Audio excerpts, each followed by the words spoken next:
Bonjour, nous sommes le mercredi 22 mai 2024 et nous allons parler de la Nouvelle-Calédonie qui a subi une attaque cybernétique inédite et bien sûr les Russes seraient responsables puisque quand il s'agit de piratage cybernétique, c'est les Russes qui sont au premier plan parce qu'ils auraient soi-disant trouvé des IP russes. Bon, ça fait quand même vachement amateur. Hein. La Nouvelle-Calédonie visée par une cyberattaque inédite après l'annonce de la venue de Macron. Macron qui sera en Nouvelle-Calédonie à 7h, 7h20, heure locale. Puisque c'est de l'autre côté de la planète, il y a à peu près 18 000 km, et bien sûr ça va être... ce n'est pas fait d'une seule traite. N'oubliez pas de vous abonner pour plus de news nationales, européennes et internationales sur ce monde merveilleux dans lequel nous vivons. Des millions d'emails ont été envoyés de manière simultanée sur une adresse mail avec pour objet de saturer le réseau selon le gouvernement local. Une cyberattaque. Cette nuit, des millions de mails ont été envoyés de manière simultanée à un fournisseur d'accès à Internet dans le but de saturer le réseau de l'île et de le rendre inopérant. L'attaque Déjà, l'île est déjà bien dévastée économiquement puisque la plupart des commerces ont été tout simplement rasés, incendiés. Et donc l'activité est vraiment au minimum. Il y a juste quelques commerces par-ci par-là, ravitaillement, avec des queues, des files d'attente de plusieurs heures. a été stoppée avant qu'elle puisse commettre des dégâts importants. Cette cyberattaque a eu lieu seulement quelques heures après qu'Emmanuel Macron a annoncé se rendre sur place pour apaiser la situation de violence qui fait rage depuis 9 jours dans les rues de Nouméa, la capitale. Il a décollé mardi dans la soirée avec Gérald Darmanin et est attendu jeudi matin dans l'archipel. La Nouvelle-Calédonie, habituée au mouvement de contestation sur la question de son indépendance, n'avait pas vu un tel déchaînement de violence depuis 40 ans. Il y a eu 6 morts depuis le début de la semaine dernière. Il y a 2 gendarmes qui ont été tués. Selon Christophe Guiguès, membre du gouvernement collégial local, 95 000 connexions se sont concentrées en quelques secondes et pour lui, l'attaque pourrait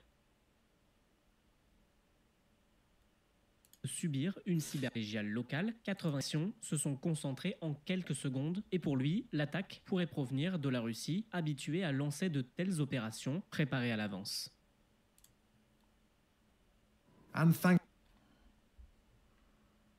Donc rien que ça, 95 000 attaques, oui ça peut être la Russie comme ça peut être n'importe quel autre pays, ça pourrait être, puisque l'Azerbaïdjan est soupçonné d'ingérence dans ces archipels du Sud-Pacifique, ça pourrait être tout aussi bien l'Azerbaïdjan. Ou tout autre pays, et mettre ça sur le dos du Russe, ce ne serait pas un inconvénient.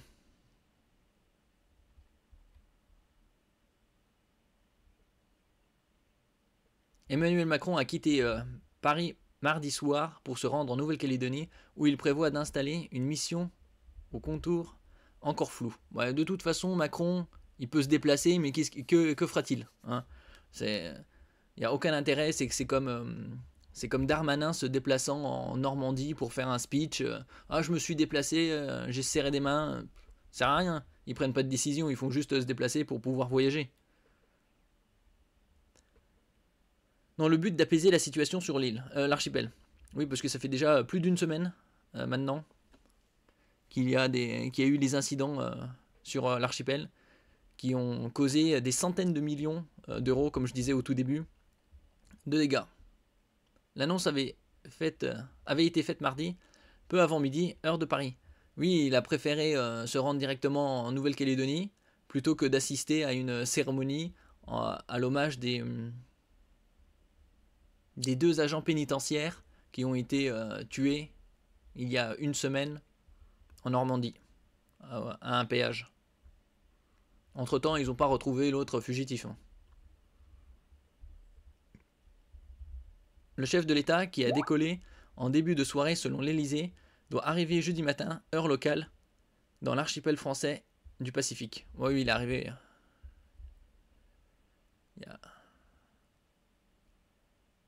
Il y a 9 heures de décalage horaire. s'être calculé. Alors oui, exactement. La Chambre de commerce et d'industrie de Nouvelle-Calédonie a revu son bilan à la hausse. Jeudi, son président faisait état de plus de 200 millions d'euros de dégâts pour les 3 premières nuits d'émeutes. Aujourd'hui, il parle d'1 milliard d'euros pour... Eh oui, 1 milliard d'euros. Au tout début, quand je vous avais montré les dégâts, avec les dizaines de voitures incendiées, les magasins, dont un Décathlon d'une taille conséquente. Dès le début, je vous avais dit les dégâts vont se chiffrer en plusieurs centaines de millions. Et là, on serait déjà à 1 milliard d'euros de dégâts après une semaine. Ça représente les mêmes chiffres qu'il y a un an environ, lors des émeutes qui se sont passées fin juin, début juillet 2023, suite à la mort d'un ado de 17 ans au volant d'une Mercedes, tué par un policier. D'un autre côté, il avait refusé d'obtempérer, mais ça c'est une autre histoire. Là, on repasse sur la Calédonie et il y avait également 1 milliard d'euros de dégâts, mais c'était pour toute la France. Là, on parle d'1 milliard d'euros de dégâts sur un archipel dont l'île, la plus importante, fait environ 18 000 km². L'archipel fait environ 18 500 km². Donc c'est très concentré et il y a 1 milliard de dégâts également. Une semaine d'émeutes. Alors on le précise, ce n'est pas encore un chiffrage définitif, surtout que si on compare par exemple avec les émeutes de juin 2023 après la mort de Naël, là elles avaient aussi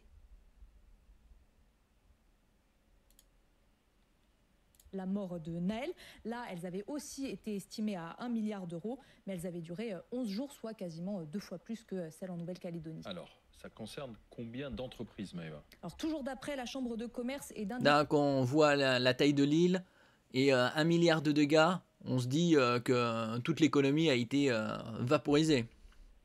De Nouvelle-Calédonie, ça concernerait 200 entreprises qui sont complètement détruites, complètement brûlées. Ça concerne 2000 emplois. On a un autre chiffre qui nous est donné par le procureur de la République de Nouméa qui parle, lui, de 400 entreprises qui ont subi des dégradations donc à Nouméa et dans les villes limitrophes. Donc 200 entreprises complètement détruites, 400 qui ont été dégradées. Et ça concerne tous les secteurs d'activité, aussi bien les concessions automobiles, les commerces, les supermarchés. Et pour ces entreprises? Oui, parce que les concessions automobiles ont été, pour certaines, peut-être pas toutes, mais certaines ont été rasées et incendiées, ce qui a amené à une destruction de plusieurs centaines de véhicules.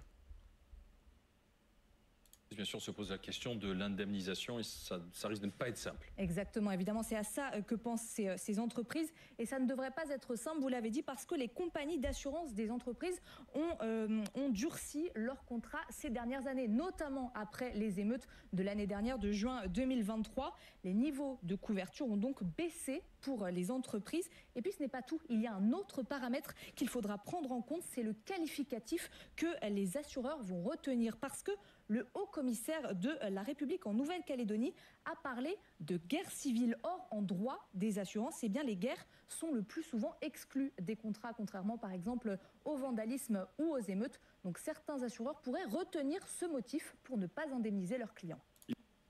Oui, alors après, guerre civile, il ne faut pas exagérer non plus. C'est un soulèvement d'une partie de la population, d'une minorité, et c'est pas non plus tous les habitants qui sont en guerre les uns contre les autres, puisque le nombre de morts est, on va dire, entre guillemets, relativement bas, puisqu'il est de 6.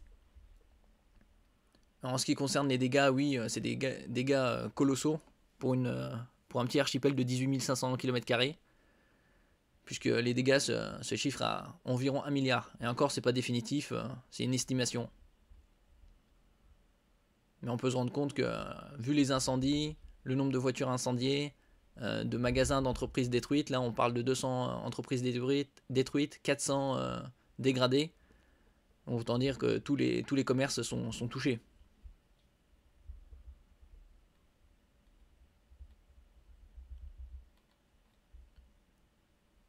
Là, ils avaient parlé le gouvernement a envisagé de couper l'Internet mobile. C'est au-delà de censurer TikTok. Si une censure de TikTok a finalement été décidée par le gouvernement, une coupure de la 5G, 4G et de la 3G a été envisagée en Nouvelle-Calédonie. C'est-à-dire tous les moyens de communication. Il resterait peut-être la 2G si elle est encore effective là-bas, juste pour pouvoir téléphoner. Puisque la 3G, la 4G et la 5G permettent la connexion à Internet, même si la 3G c'est vraiment relativement lent. C'est de l'ordre de quelques mégas par seconde. Là, il voudrait couper tout accès à Internet. C'est assez radical. Pour une démocratie, 269 personnes placées en garde à vue. Parce qu'il y aurait une minorité, soi-disant, mais une minorité de plusieurs milliers de manifestants.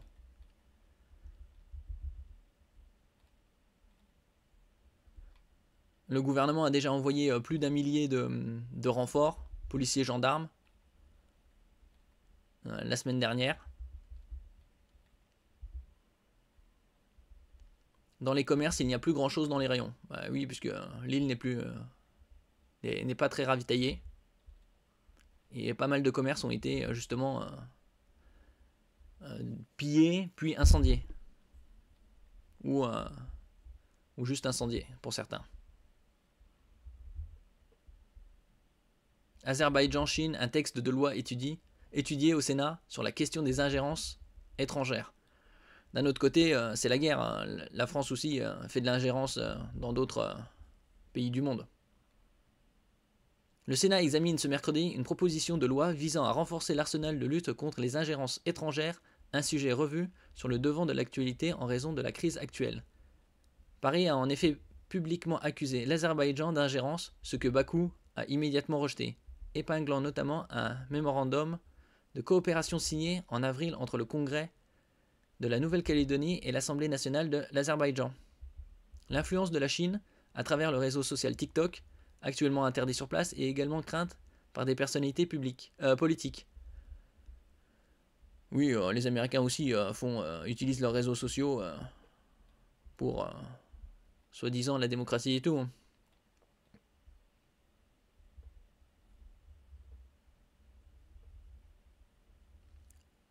Pour Marine Le Pen, ce déplacement du président survient peut-être trop tard. Oui, bon, d'un autre côté, qu'est-ce qu'il pourrait faire en se déplaçant en Nouvelle-Calédonie?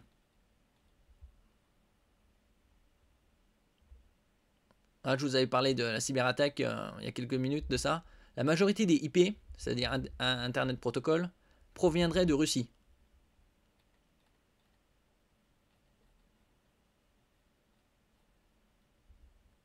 Une provocation selon un membre du gouvernement local. Comme l'explique Christopher Gige à BFM TV, la majorité des adresses IP des auteurs de la cyberattaque en Nouvelle-Calédonie proviendraient de Russie. Ça fait quand même amateur puisque maintenant ils peuvent utiliser les VPN et après ça peut être toujours retracé mais ça met plus de temps. Alors déjà des adresses IP de Russie, possible, mais très peu probable. De là à mettre tout sur le dos de la Russie, c'est comme les mains rouges sur les monuments de la Seconde Guerre mondiale. Récemment aussi, ça serait de l'ingérence russe. Comme l'a précisé le membre du gouvernement en charge des questions numériques. Ce sont 95 000 tentatives de connexion en quelques secondes qui ont été identifiées dans une attaque inédite pour la Nouvelle-Calédonie, dans un contexte qui paraît comme de la provocation en vue de la venue d'Emmanuel Macron. Oui, enfin, Emmanuel Macron aussi a provoqué les Russes en disant que il y a quelques mois, c'était au mois de mars ou plus ou moins ça, que envoyer des troupes serait une possibilité. Envoyer des troupes en Ukraine. Déjà qu'ils fournissent les Ukrainiens en armes, donc eux aussi ils peuvent dire c'est de l'ingérence.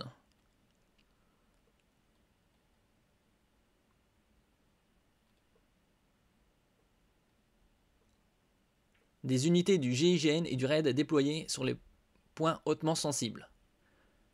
La nuit a été plus calme que la précédente malgré 2 incendies dans l'agglomération de Nouméa. Oui, ce qui est un peu étonnant qu'il y ait encore des possibilités d'incendier quoi que ce soit. Bon, les commerces sont déjà tous fumés, il ne reste plus que les maisons. Les 1050 renforts des forces de sécurité intérieure et de la sécurité civile présents sur place sont engagés en continu sur le terrain et seront bientôt au complet. Les unités du GIGN et du RAID sont déployées sur les points hautement sensibles, annonce dans un communiqué le haut commissaire de la République. Plus de 90 barrages ont été neutralisés et sont progressivement nettoyés grâce au soutien d'entreprises privées, souligne, lui, Lefranc. Là, il parle de 2 écoles et 300 véhicules d'un concessionnaire brûlés cette nuit. En 300 véhicules, disons que chaque véhicule, on va dire, coûte 20 000 euros. Ça fait 6 millions.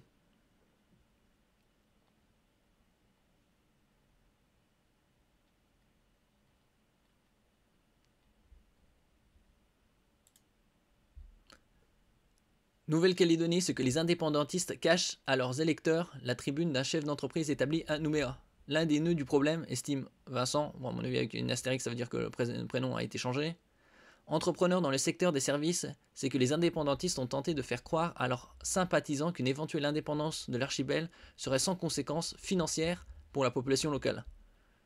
Bon, il faut rappeler aussi qu'un cinquième de la population là-bas vit sous le seuil de pauvreté, comme je vous avais montré dans une vidéo précédente. Lorsqu'on arrive en Nouvelle-Calédonie, au début des années 2000, on est émerveillé par la beauté et la richesse des paysages et des gens, auxquels s'ajoute leur gentillesse. Les sourires sont partout, on apprend la coutume et on vit ensemble. 20 ans plus tard, on se retrouve à la tête d'entreprises employant plusieurs dizaines de personnes, les origines, les ethnies se mélangent, les accents diffèrent et certaines expressions aussi. Mais quand on rigole, on ne s'entend pas. Ça ne s'entend pas. Aujourd'hui, nous venons de nous rendre compte que nous partageons autre chose, la couleur que l'on a quand on saigne. Ouais. Car on saigne est fort. Le vivre ensemble, on l'a fait, on l'a construit dans les écoles et les entreprises, et il vient de se briser sur l'autel d'un mensonge de 30 ans. Il faut rétablir certaines vérités en notant sur les chaînes d'information que l'origine du problème est l'organisation à marche forcée du 3e référendum, ce qui est une ineptie. Ayant assisté impuissant, car depuis plus de 20 ans, je ne peux pas voter à tout ce qui s'est passé sur le territoire, je me dois de réagir. L'origine du problème se situe au lendemain du 2e référendum, quand les résultats montrent qu'une progression du score en faveur de l'indépendance qui ne garantit pas son aboutissement, certes, mais laisse entrevoir une position plus dominante que celle initialement espérée afin de redéfinir un nouveau statut et de nouvelles institutions. Mensonge. Le camp indépendantiste est alors à la tête du Congrès de la Nouvelle-Calédonie, de son gouvernement, ainsi que de 2 provinces sur les 3 que l'archipel comporte. D'ailleurs, il est curieux de constater que les discours et regards extérieurs considèrent la Calédonie, c'est plutôt la Nouvelle-Calédonie, parce que la Calédonie en soi c'est une partie de l'Écosse, comme un territoire toujours colonisé, alors que les 4/5 de ces institutions contrôlées par les indépendantistes. Ainsi, ce camp indépendantiste veut surfer sur la vague de la progression de leur score et demande l'organisation au plus vite d'un 3e référendum. C'est le point de départ de la situation actuelle. Alors qu'ils prétendaient, en cas d'indépendance, que la France continuerait à irriguer financièrement l'archipel, il appartenait aux indépendantistes d'expliquer clairement les choses, ce qu'ils omirent bien de faire. Oui, après il y a des intérêts extérieurs, puisque chaque territoire a une position géographique stratégique pour certains pays. Surtout que la Nouvelle-Calédonie, comme je vous le disais, il y a la semaine dernière, est le 3e producteur mondial de nickel. Comparé à la surface, c'est l'endroit le plus exploité au nickel au monde.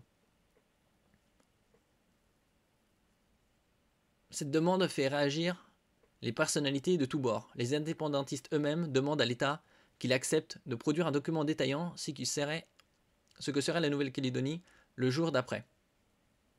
Celui-ci est réalisé à l'initiative d'Édouard Philippe, alors Premier ministre. Il est important qu'il puisse sortir avant la tenue du référendum prévu initialement en milieu d'année 2021. Les 9/10 sont consacrés aux conséquences du oui. Ils indiquent, contrairement à ce que les indépendantistes ont affirmé pendant 30 ans, que si les oui l'emportaient, ils appartiendraient à la Calédonie, à la Nouvelle-Calédonie. Pendant une période transitoire, de définir sa monnaie, son fonctionnement, sa défense, sa justice, son éducation, sa santé. Bref, toutes les compétences régaliennes qui s'ajoutent à celles déjà aujourd'hui transférées au territoire, mais avec une nuance non négligeable, sans subvention supplémentaire de la France, que celle accordée à quelconque pays ami.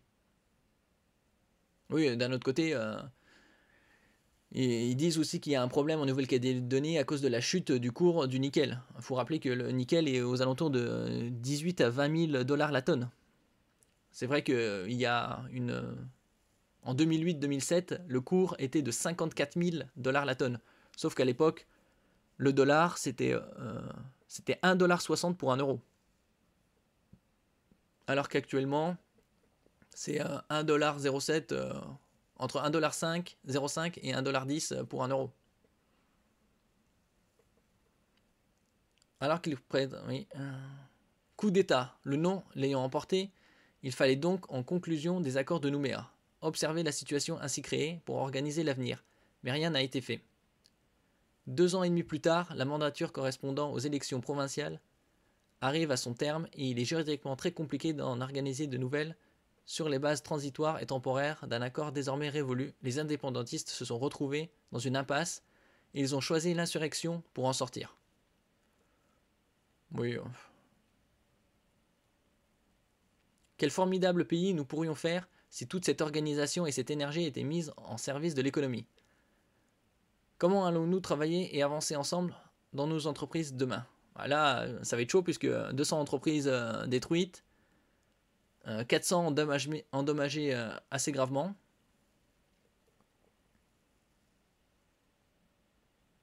La plupart des émeutiers sont mineurs, les autres n'ont pas la trentaine. La très grande majorité n'est donc pas en activité, beaucoup ne sont pas ou plus scolarisés et pourtant on assiste à une organisation méthodique, préparée, organisée, ciblée, une communication dans plusieurs langues, très bien préparée avec des références soignées, la logistique elle-même est impressionnante.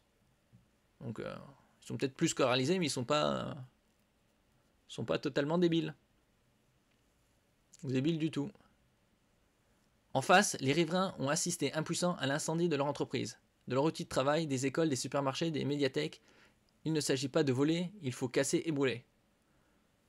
Alors, ils se sont organisés quartier par quartier en dressant des barricades. Tous, nous étions terrorisés. C'est pour ça que dans des régions du monde de ce genre, il faut toujours être armé. Peu importe ce que les Européens disent des Américains, ils ont totalement raison d'être armés dans des environnements aussi hostiles.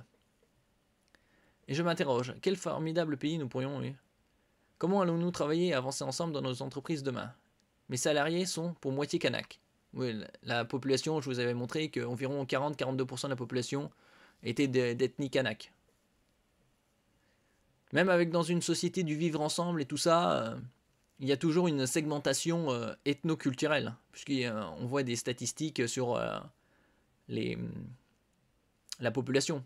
40-42% Kanak, 25% européens, le reste un mix de métis, d'asiatiques et d'océaniens, les différentes îles du Pacifique Sud.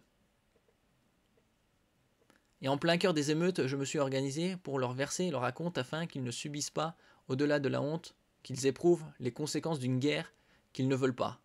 Ils m'ont appelé pour me remercier, comme toujours, comme avant. Vivre avec.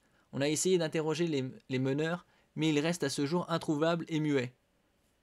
Est-ce que ces gens sont manipulés par des forces extérieures qui leur ont promis l'indépendance et le paradis sur Terre en étant indépendants?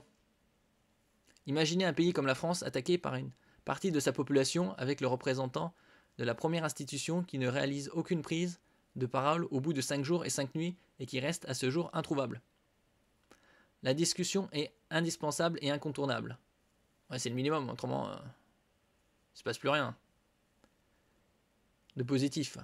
Pour qu'elle aboutisse, il faut un médiateur car la confiance est rompue. Bon, ça, la confiance est rompue depuis pas mal de temps. On regarde l'histoire de la Kanaki ou Nouvelle-Calédonie.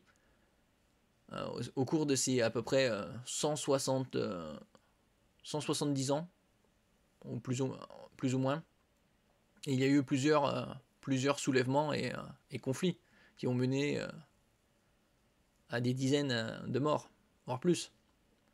Cela va prendre beaucoup de temps, et pour pouvoir le faire, il est indispensable que nous soyons placés sous la tutelle de l'État.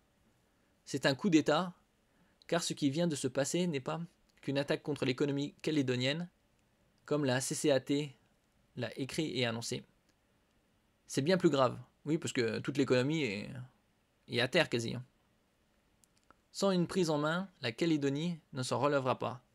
Elle a besoin de l'aide de l'État, de son État, pas de celle d'un autre.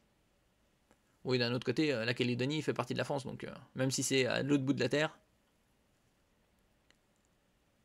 Nous venons de passer de la volonté de vivre ensemble à l'obligation de vivre avec. La discussion est indispensable et incontournable. Pour qu'elle aboutisse, il faut un médiateur car la confiance est rompue. Cela va prendre beaucoup de temps, et pour pouvoir le faire, il est indispensable que nous soyons placés sous la tutelle de l'État qui, lui seul, peut nous apporter les moyens financiers et opérationnels pour nous permettre de repartir. D'un autre côté, l'État est obligé de gérer administrativement et économiquement tout son territoire, qu'il soit métropolitain ou outre-mer. Notre contrat social vient d'être brisé. Il ne peut repartir sur les mêmes bases, ni avec les mêmes acteurs, ou le même équilibre que ceux qui l'ont établi. Bon, là, il avait l'astérix, le prénom a été modifié pour garantir l'anonymat et la sécurité de l'auteur de la tribune. Dirige en Nouvelle-Calédonie une entreprise de maintenance industrielle employant plusieurs dizaines de salariés.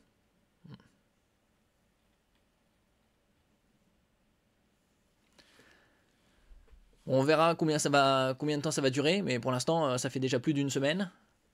Et l'économie, comme je vous avais montré, il y a plusieurs centaines de millions de dégâts, voire même plus d'1 milliard. On verra d'ici quelques temps les dégâts, les chiffres des dégâts.